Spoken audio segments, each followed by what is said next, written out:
몇 주 전에 우리 설동도 지사님이 환경 좀 아는 10대 그런 책을 소개를 했습니다. 결론이 어떻게 냈냐면 리듀스, 줄이고, 리유즈, 다시 사용하고, 리사이클, 재활용하고, 리커버리, 새 에너지를 발견해 가자. 그렇게 결론을 내렸습니다. 내 하나 해서 뭐가 변하겠나가 아니라 나 혼자라도 한다.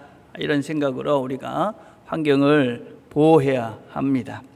근데 이런 환경을 보호하는 이런 일을 한다는 것은 사실은 우리가 어떤 불편함을 감수하는 것입니다. 이런 환경운동을 하면서 편안하게 이런 운동을 할 수는 없습니다. 예를 들자면 이런 텀블러를 사용해야 우리가 일회용품을 줄일 수 있지 않습니까? 근데 이것만 해도 대단히 불편한 것입니다. 이걸 이제 들고 다녀야 되잖아요. 또 우리가 사용을 하면 집에 와서 이걸 청소를 해야 됩니다. 또 가서는 여기다 담아주세요. 이렇게 또 이야기를 해야 되는 것이죠.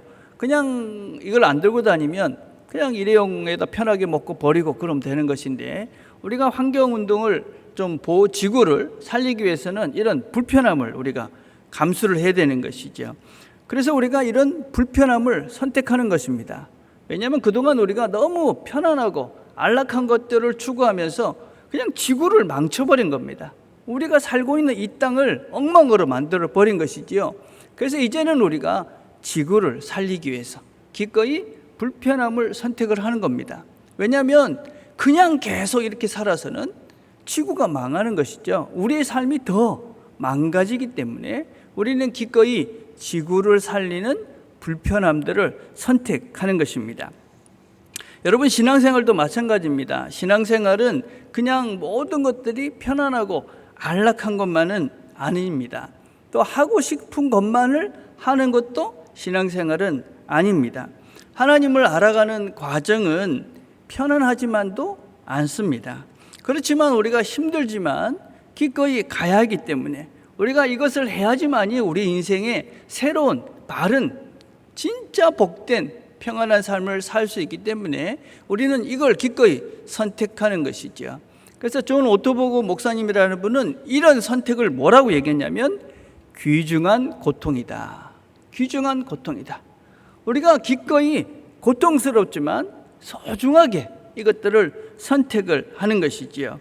그래서 우리는 신앙생활이라는 것이 하나님을 알아가는 과정이 비록 힘들지만 이게 소중하기 때문에 우리는 이 고통을 기꺼이 선택을 하는 것이지요. 우리는 하나님을 알아가기 위해서는 먼저 예수님을 제대로 알아야 됩니다. 또 우리는 계명을 지키면서 우리가 하나님을 알아가는 것입니다. 계명이 뭐냐? 그 계명을 지키는 건 도대체 뭐냐? 그건 바로 형제 자매를 서로 사랑하는 것입니다. 근데 오늘 성경에 보니까 하나님을 안다, 계명을 지킨다, 그러면서 형제를 미워하는 자들이 있다 말합니다. 그거는 거짓말하는 것이고 진리가 그 속에 있지 않은 것이다, 그렇게 말씀합니다. 우리 9절과 11절을 보면 빛 가운데 있다 하면서 그 형제를 미워하는 자는 지금까지 어둠에 있는 자요. 11절 그 형제를 미워하는 자는 어둠에 있고 또 어둠에 행하며 갈 곳을 알지 못하나니 이는 그 어둠이 그의 눈을 멀게 하였습니다. 아주 두려운 말씀이죠. 여러분, 왜 우리가 서로 미워할까요? 여러분, 미움이라는 감정은 참 힘든 것입니다. 그렇죠? 내가 누구를 미워하면 그 미워하는 것 때문에 그 사람 볼 때마다 기분이 상합니다. 또 생각할 때마다 기분이 나빠집니다. 또 누가 나를 미워한다, 그럼 나도 기분이 나빠집니다. 그렇죠? 그런데 왜 우리는 그 안 좋은 감정인 미움의 감정을 선택하고 그 감정에 갇혀버리는가? 사람을 미워하는 가장 큰 원인은 비교로부터 시작합니다. 비교. EBS 방송국에서 어떤 실험을 했습니다. 한국 엄마하고 미국 엄마의 뇌를 이렇게 촬영을 해가지고 어떨 때 이 사람들이 즐거움을 느끼나 이런 실험을 했습니다. 한국 엄마하고 이 미국 엄마들과 이런 그 카드 게임을 하면서 어떤 이익을 냈을 때 기분이 어떤 게 더 이렇게 좋은가 이런 것들을 테스트를 한 겁니다. 근데 미국 엄마들은 내한테 어떤 이익이 생기면 기쁜, 그래서 여러분 그 뇌를 보시면, 그림을 보시면, 그죠? 어떤 절대적인 나한테 이익이 오면 기쁨을 느끼는 그런 뇌가 작동을 하는 겁니다. 그러니까 나한테 어떤 조금이라도 이익이 되면 기쁜 겁니다. 근데 한국 엄마들은 상대적인 겁니다. 내가 어떤 이익이 되는 것이 아니라 상대방이 보다 내가 잘하면, 내가 실제적인 것에서는 손해를 봤는데도 상대방보다 내가 조금 덜 손해봤다, 그러면 거기에 이런 기쁨의 그런 그 작용을 하는 겁니다. 참 안타까운 거죠, 그죠? 내가 어떻게 되느냐에 상관이 있는 것이 아니라 남이 어떻게 되느냐, 이것에 따라서 내가 행복을, 기쁨을 느낀다는 것입니다. 여러분, 우리 사회가 너무 치열하게 경쟁하고 비교하는 이런 것들이 너무 팽배해 있으니까 우리의 깊은 의식 속에는 그냥 자연스럽게 늘 비교하면서, 비교당하면서 사는 것이 너무 익숙해져 있는 것이죠. 그러다 보니까 누군가가 내보다 뭔가를 잘하는 것 같고, 누가 나보다 조금 더 큰 것 같고, 그러면 내 자신이 전혀 사실은 상관없는데 내 자신이 초라해 보이고 또 내 자신이 작아 보이니까 그 사람을 미워하기 시작하는 겁니다. 그 안에는 우리가 내가 더 인정받고 싶고, 내가 더 높아지고 싶고, 뭔가 더 높아지고 싶은 그런 욕구가 우리 안에 이제 숨겨져 있는 것이지요. 그래서 이 건강하지 못한 자존감, 또 열등감, 이런 것들 때문에 우리가 아무런 이유 없이 누구를 그냥 미워하는 것이죠, 여러분. 그런데 이 미움이라는 것은 아주 전염성이 아주 강합니다, 여러분. 사람들은 긍정적인 것과 부정적인 것을 했을 때 부정적인 얘기들을 훨씬 더 많이 합니다. 실험을 해봤습니다. 부정적인 이야기와 긍정적인 이야기를 해보니까 부정적인 이야기가 4배나 빨리 퍼졌습니다. 4배. 그러니까 사람들은 좋은 얘기보다는 나쁜 얘기하는 것을 훨씬 더 즐겁게 쾌감을 느끼는 겁니다, 여러분. 그래서 이런 현상을 이용하는 것이 정치인들이죠. 정치인들은 늘 서로 욕을 합니다. 그래서 제가 여러분 정치 좀 그만 보라 얘기하는 거예요. 이게 나쁜 사람들의 안 좋은 그런 심리를 이용하는 나쁜 면들이 있죠, 그렇죠? 여러분, 지혜로운 사람은 나쁜 이야기를 하면 그 나쁜 이야기를 전하는 사람이 나쁜 사람인 걸 아는 것이죠. 여러분, 전하다 보면 또 어떻게 합니까? 왜곡을 하죠. 그래서 그대로 받아들이지도 않습니다. 그리고 그런 이야기를 하면 나를 어떻게 생각하고 기분이 나빠집니다. 안 듣는 것이죠, 그렇죠? 근데 어리석은 사람들은 어떠느냐? 그런 말을 들으면 귀가 솔깃하는 것이죠. 그리고 막 궁금해합니다. 그리고 그 얘기를 듣고 전하고 더 과장해서 전하고, 그러면서 사실은 자기 마음속에 더 미운 마음이 더 쌓여져 가는 거죠. 그리고 미움이라는 그 감정에 내가 갇혀버리는 것입니다. 오늘 본문이 뭐라고 얘기합니까? 그 형제를 미워하는 자는 어둠에 있고 그 어둠에 행하며 갈 길을 알지 못하고 결국은 그 어둠이 그의 눈을 멀게 해버린다. 그러니까 그런 존재가 되는 것입니다. 그런 존재, 미움의 존재, 어둠의 존재, 보지 못하는 것입니다. 심각한 상태에 빠지는 것이죠. 이런 현상들은 근자의 과학으로 증명된 뇌에 대한 연구를 한 결과물이기도 합니다. 뇌를 조사를 했어요. 연구를 했어요. 조사를 해보니까 어떤 사람을 처음에 미워하면요, 우리가 인지를 합니다. 내가 안 좋아하는 사람이 저기 나타났구나. 그래서 안 좋은 이런 스트레스 호르몬이 나오는 겁니다. 그러니까 처음에는 보고 생각을 해서 그런 호르몬이 나오는데, 이걸 계속 반복하다 보면 그냥 보면 본능적으로 우리에게 스트레스 호르몬이 막 나오는 거예요. 그 생각을 막아버리는 거예요. 그래서 내가 그거를, 이 사람이 미워해서 나한테 이런 호르몬이 나오는구나, 이런 것도 인지하지도 못하는 채 그냥 그런 호르몬이 나와가지고 이걸 블랙아웃이라고 그래요. 블랙아웃. 그냥 모든 것이 깜깜해지는 거예요. 암흑청지가 되는 거예요. 그러니까 그 다음부터는 어떻게 됩니까? 건강도 나빠지고 관계도 나빠지고 판단도 흐려지고, 그래서 그 삶 자체가 병이 들게 되는 것입니다. 여러분, 우리나라 속담에 그런 말이 있더라고요. 며느리가 미우면 손자까지 밉다. 어떻게 그 사랑스러운 손자가 미워버릴 수가 있습니까? 여러분, 미움이라는 것이 눈을 멀게 하니까 여러분, 그게 안 보이는 것이죠. 그래서 우리가 누군가가 미워지기 시작할 때 우리는 우리 자신을 잘 살펴봐야 합니다. 여러분, 모든 면에서 이제는 비교를 멈추셔야 됩니다.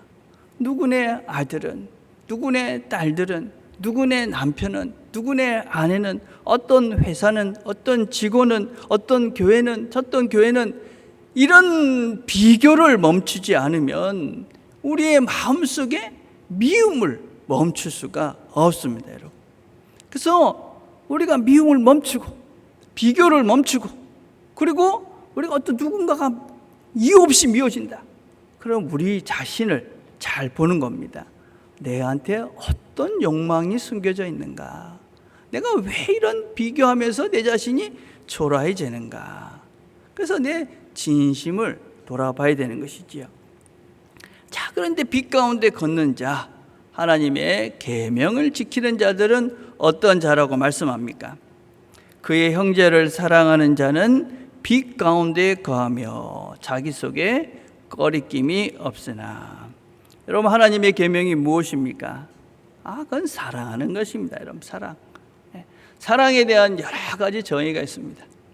저는 이 달라스 윌라드 스코트 팩이라는 분이 한 사랑의 정의를 아주 좋아합니다. 성경적인 것 같아요.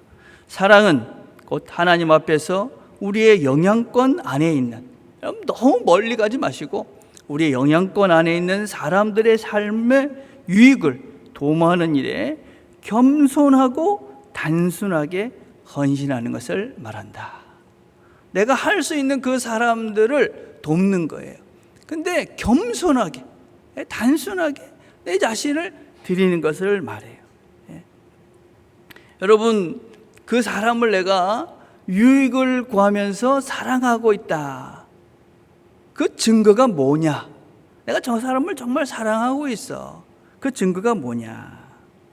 그건 무엇이냐면 좋은 걸 보는 거예요. 좋은 거. 빛 가운데 있는 사람들의 특징은 좋은 걸 보는 거예요. 하나님께서 세상을 만드시고 특별히 사람을 만드시고 난 다음에 뭐라고 그러시냐면 하나님 보시기에 심히 좋았다. 여러분, 하나님이 사랑이신데 그 사랑의 눈으로 보기 시작하면, 온전한 사랑의 눈으로 사람을 보면 무엇이 보이느냐? 심히 좋은 것이 보이는 거예요. 그죠? 여러분, 사랑을 하면 어떻게 됩니까? 다 사랑을 해보신 사람분들 경험이 있잖아요. 그죠? 연애를 할 때 돌아보면 어때요? 그죠? 여러분, 연애를 할 때는 좋은 것밖에 안 보이잖아요. 그죠? 이게 하나님께서 야, 사랑은 이런 거야, 이 보여주신 하나님 배려인 것 같아요. 그죠? 여러분, 자녀를 키우면, 자녀를 애를 낳으면 어떻습니까? 처음에 다 좋아 보이잖아요. 그죠? 우리 애는 천재 같아요. 그죠? 우리 애는 영재예요. 그죠? 언제까지 그렇습니까? 비교하기 전까지, 다른 집 애 보기 전까지는 그래. 우리 애가 그냥 최고예요. 그죠? 너무 좋아요. 근데 비교하기 시작하면서 이상하게 안 좋은 게 보이잖아요. 제가 손주는 아직까지 낳아보지 못해서 모르겠는데, 손주를 보면 더 분명해진다고 그러더라고요. 여러분, 손주가 그냥 대단해 보이잖아요. 그죠? 여러분, 사랑하는 사람이 있으면 그냥 좋아 보이잖아요. 그죠? 그게 뭐냐? 사랑이 무엇이다 하는 것을 보여주는 거예요. 그죠? 여러분, 사랑하면 좋은 것이 보이는 거예요. 그러니까 점점점 더 사랑할 수밖에 없는 것이죠. 막힘이 없는 거예요. 꺼리낌이 없는 거예요. 그러니까 더 깊어지고 더 넓어지고, 그래서 더 투명해지니까 그 관계가 더 풍성해지는 것이죠. 여러분, 사랑을 한다면서 비판하고 비난하고 판단하는 것은 사랑이 아닙니다. 여러분. 사랑을 빙자한 폭력이고 그것은 이기심입니다. 사랑을 잘 모르는 것입니다. 여러분, 좋은 것을 보는 것이 사랑의 시작입니다. 하나님 보시기에 심히 좋았다는 그 하나님의 마음을 가지고 사람들을 볼 때, 그때부터 온전한 바른 사랑을 시작해 갈 수 있습니다. 여러분, 계명이 있었습니다. 그리고 새로운 것이다 오늘 말씀합니다. 2장 7절에 보니까 너희가 처음부터 가진 옛 계명이니 다시 내가 너희에게 새 계명을 쓰노라. 사랑하라 하는 말씀은 구약부터 계속 있던 말씀이에요. 근데 다시 새로운 계명이다 그렇게 말씀합니다. 이게 무슨 말이냐? 보네포라는 분이 이 구절을 이렇게 말씀했어요. 진정한 신앙적인 기독교 사랑이란 직접적으로 상대를 만나는 사랑이 아니며 또 상대와 관계하는 사랑이 아니라 예수를 통해서 만나는 사랑이다. 우리에게 사랑이라는 것이 있었어요. 근데 그동안은 우리가 이 예수의 새로운 계명이 있기 전에는 그냥 내가 하는 사랑이라고 생각을 했어요. 주님께서 새로운 계명을 주셔요. 그게 무엇이냐? 예수를 통한 사랑이에요. 예수의 눈으로 보는 사랑이에요. 예수님께서 서로 사랑하라 하는 말씀을 처음 준 것이 어디냐면 요한복음 13장 34절이에요. 이 말씀은 이렇게 말해요. 새 계명을 너에게 주노니 서로 사랑하라. 내가 너희를 사랑한 것 같이 서로 사랑하라. 이 말씀이 예수님께서 제자들한테 처음 주신 말씀이에요.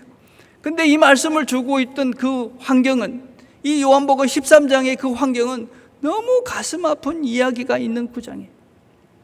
어떤 내용들이 그 안에 있느냐면 예수님께서 제자들을 불러서 마지막 만찬을 하세요. 그러면서 제자들에게 일일이 발을 다 씻겨주셔요. 그러면서 이 중에 너희 중에 한 명이 나를 팔 것이다. 식사를 하시면서 그 사람에게 그 빵을 띄워주면서 손을 잡으면서 이 중에 한 명이 나를 배신할 것이다. 그렇게 몇 번을 말씀을 하시는데 그 가룟 유다는 기필코 주님을 배신하고 그를 팔기 위해서 어둠의 밤으로 나갑니다. 그리고 그 후반부에는 어떤 이야기가 있느냐면 나는 절대로 예수님을 배신하지 않고 떠나지 않겠습니다. 그렇게 큰 소리를 치고 있는 베드로에게 오늘 밤 3번 내가 나를 부인할 것이다. 그런 말씀을 하시는 거예요. 근데 거기에 끝까지 사랑해라. 거기에 너희들이 서로 사랑해라. 내가 새로운 계명을 주는데 서로 사랑해라. 그렇게 말씀하시는 거예요. 그럼 우리가 어떻게 나를 배신하는 자를, 어떻게 나를 부인하는 자들을, 나를 팔아먹는 자들을, 나에게 손해를 끼치는 이런 사람들을 용서하고 사랑할 수 있습니까? 우리의 힘으로는 못하는 거죠. 예수의 눈으로, 예수의 마음으로 새 계명을 준다. 너희들이 내 마음을 좀 알고 내가 너희들을 사랑한 것들을 기억하고 그렇게 하면 사랑을 해봐라. 새 계명입니다. 어떻게 우리가 이 미움을 멈추고 사랑의 길로 갈 수 있을까요? 먼저 우리는 우리 자신들이 이 미움의 감정을 가지고 있다는 것을 인정하셔야 합니다. 미웁다 누구를 안 미운 척 하시면 안 돼. 우리 미운 사람들이 있잖아요, 그죠? 여러분 주보에 보시면 제가 우리 지난주에 정은진 자매가 소개한 책이 있었어요. 뭐냐면 보통의 언어들이다. 이런 책을 소개해서 제가 읽어보니까 이런 이야기가 있더라고요.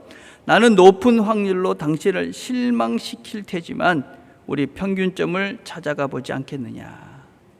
한 번도 실망시키지 않고서는 나는 누군가와 진실로 가까울 자신이 없다.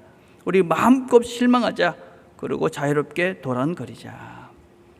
여러분 우리 모두가 모든 사람에게 다 사랑을 받고 또 모든 사람을 사랑할 수는 사실 없습니다, 여러분.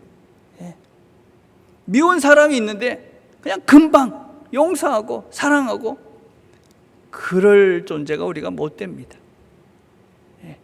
그래서 미움을 인정하십시오. 그리고 그 미운 사람하고는 거리를 두고 시간을 두십시오. 시간이 걸리죠. 금주에 우리 날마다 행복한 묵상을 살펴볼 사람이 요셉입니다. 요셉이라는 사람 잘 아시죠? 그죠? 형제들이 요셉을 팔았습니다. 아무런 이유 없이 죽음의 고비를 넘기고 또 종살이를 하고 감옥에서 긴 시간을 보냅니다. 그리고 총리가 되죠. 형제들이 이 요셉에게 와서 구걸을 합니다. 용서를 하고 화해를 합니다. 그 기간이 얼마나 걸렸느냐? 20년의 세월이 걸렸습니다. 20년. 거리가 필요하고 시간이 필요합니다. 여러분, 거리와 시간을 두는 것, 그것은 어떤 면에서는 사랑으로 가는 또 다른 길입니다. 무조건 준비도 안 됐는데 어떻게 해보자. 그것보다는 거리를 좀 두시고 시간을 가지시고 기도하시면서 하나님의 때를 기다려 보는 것이지요. 여러분, 집을 나간 둘째가 있었습니다. 아버지가 그 아들의 소식을 들었을 것입니다. 고생하고 있는 아들. 그러나 아버지는 그 아들을 기다립니다. 내 마음도 기다려 보십시다. 하나님이 이 마음을 풀어주실 때까지 내 마음도 시간을 두고 기다리는 겁니다. 내 마음에게도 내 자신에게도 시간을 주십시오. 두 번째, 우리가 어떻게 사랑의 사람이 될 수 있느냐? 사랑의 눈을 뜨고 빛을 보아야 합니다. 2장 8절에 이렇게 말합니다. 다시 내가 너에게 새 계명을 쓰노니 그에게와 너에게도 참된 것이라. 이는 어둠이 지나가고 참 빛이 벌써 비침이니라. 우리 안에는 진리가 있는 것입니다. 우리 안에는 빛이 있는 것이죠. 그렇죠? 그래서 이 빛이 비춰주면 제일 먼저 뭘 볼 수 있느냐? 나를 먼저 볼 수 있습니다. 나. 여러분, 빛을 비춰서 다른 것 하라는 것이 아닙니다. 내 안에 진리가 있고 내 안에 빛이 있으면 내 속에서 나라는 존재의 근본을, 내가 누군지를 똑바로 볼 수 있게 합니다. 내 속에서 하나님의 빛이 비춰주면 내가 얼마나 멋진 존재인지, 내가 얼마나 존귀한 존재인지, 내가 얼마나 대단한 존재인지, 내가 얼마나 소중한 존재인지를 나를 먼저 볼 수 있게 합니다. 여러분, 주변의 사람들의 눈이 아니라 하나님의 눈으로 나를 볼 수 있는 것이죠. 나를 먼저 봐야 하는 것이죠. 여러분, 하나님은 우리를 어떻게 보실까요? 하나님은 우리를, 너는 나의 사랑하는 아들이다, 나의 사랑하는 딸이다. 하나님의 눈길, 이 하나님의 음성에 먼저 우리가 귀를 기울이셔야 합니다. 내 자신이 먼저 소중하게 나를 여겨야 합니다. 내 자신에게 먼저 수고했다, 애썼다. 여러분, 우리는 그동안 수고 많이 하셨습니다. 여러분들 수고 참 많이 하신 거예요. 애쓰신 거예요. 그죠? 좀 믿음의 사람들이 좀 안타까운 게 뭐냐면 여전히 죄 속에서, 죄의 책임과 어떤 과거의 후회 속에서 산다는 거예요. 근데 우리는 그렇게 살면 안 돼요. 여러분, 우리가 계시록에 보면 우리가 주 안에서 죽는 자들은 복되다, 그렇게 말씀합니다. 그런 사람들이 복된 이유가 있어요. 왜 복되냐면 모든 고생이 끝나요. 그 다음에 안식을 해요. 주님 안에서 쉼을 얻어요. 그러고 난 다음에 하나님께서 우리에게 각자에게 상급을 주신다고 약속을 하셨어요. 상급. 어때요? 여러분들 주님 앞에 서실 때 받을 상급이 있으세요? 근데 우리는 어떤 생각을 하냐면 우리가 잘못한 것들이 많잖아요. 그러니까 내가 하나님이 나한테 이렇게 벌을 하지 않을까? 저렇게 벌을 하지 않을까? 이런 걱정들을 하는 거예요. 근데 그런 걱정을 한다는 것은 예수님을 잘 모르는 거예요. 우리의 모든 죄는 예수님께서 다 대신하신 거예요. 그래서 우리의 잘못된 이런 것들은 이제 사라지는 거예요. 그래서 우리는 하나님 앞에 갔을 때는 하나님께서 나에게 상급을 주시는 거예요. 죄에 대한 대가가 아니라 이 땅에서 주를 위해서 사람들을 사랑하면서 살아왔던 그 선한 것, 좋은 것, 그것만 기억하시고 우리에게 상을 주시는 거예요. 그게 우리가 하나님 앞에 섰을 때에 기대하는 거예요. 소망이에요. 여기서도 여러분 그렇게 사셔야 되는 거예요. 여기서도 우리가 살아왔 동안 지금까지 살아온 시간들 속에서 후회스럽고 잘못 살았던 것들, 그리고 죄 지은 것들, 그것에 매여 사는 것이 아니라 하나님이 기억하실 것들, 우리가 수고한 것들, 애쓴 것들, 노력한 것들, 사랑한 것들, 그런 것만 하나님께서 기억하시고 나에게 상급을 주신다. 그래서 우리가 여기서도 자랑스럽게 떳떳하게 그리고 기쁘게 우리가 오늘을 사는 거예요. 우리 인생 속에서 누군가 후회스럽지 않은 날들 누가 있겠어요? 잘못하지 않고 사는 사람이 누가 있겠어요? 그렇지만 우리는 그 모든 것들은 주님께서 대신해 주시고 그 모든 것들을 하나님께서는 반드시 협력해서 선하게 만들어 주실 것이다. 그런 믿음이 우리에게 있기 때문에 오늘도 우리가 자신 있게 너 수고했다. 참 잘 살았다.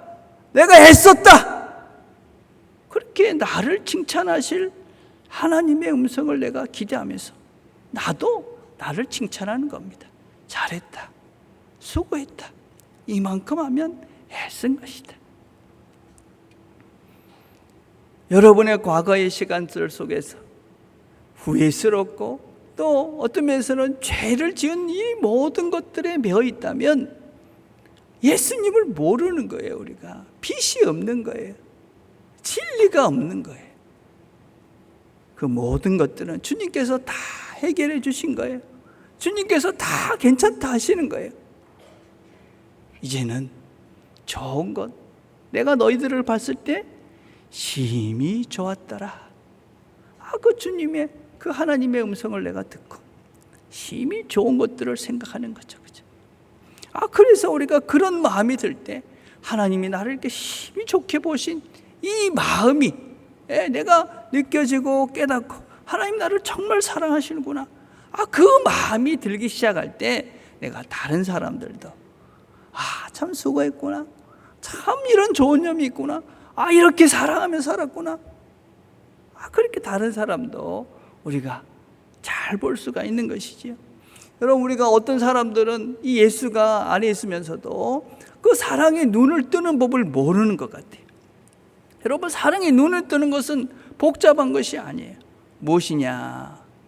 예수님의 눈으로, 하나님의 눈으로 사람들을 보는 거예요. 심히 보기에 좋았더라. 보기 좋은 것, 하나님의 빛이 비춰져 있는 하나님의 형상으로 만들어진 그 거룩한 그 사람의 존귀한 면을 보는 거예요.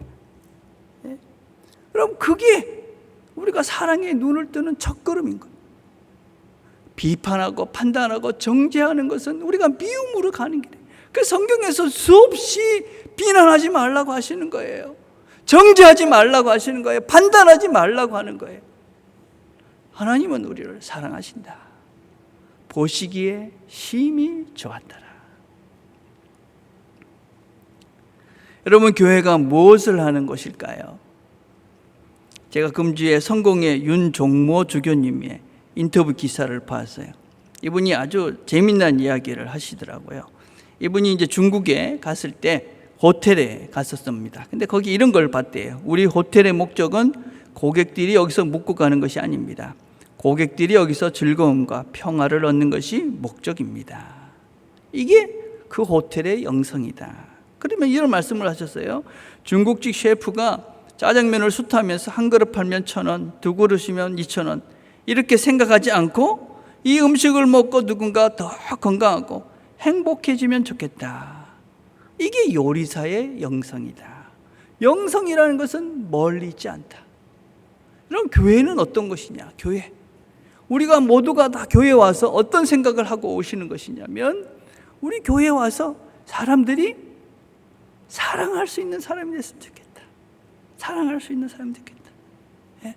여러분, 우리가 교회에 와서는 다 저 사람이 더 사랑하는 사람이 됐으면 좋겠다. 내가 더 사랑하는 사람이 됐으면 좋겠다.